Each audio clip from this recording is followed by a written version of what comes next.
of an administrative matter.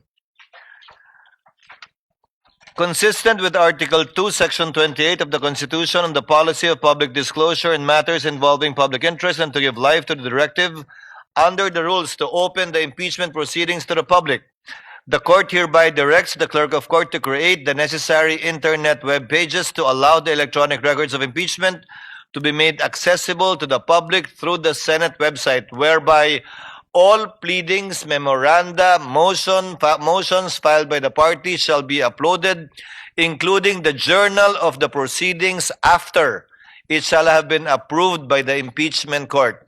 Yun lang po siguro yung madedelay ng konti dahil kailangan aprubahan muna ng impeachment court yung journal bago po namin ma-upload sa website. Yes, what is the pleasure of Senator Judge Bam Aquino?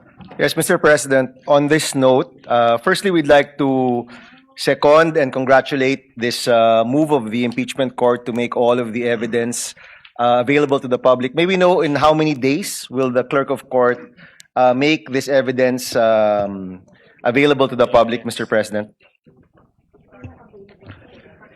They've started, but they have not completed it yet.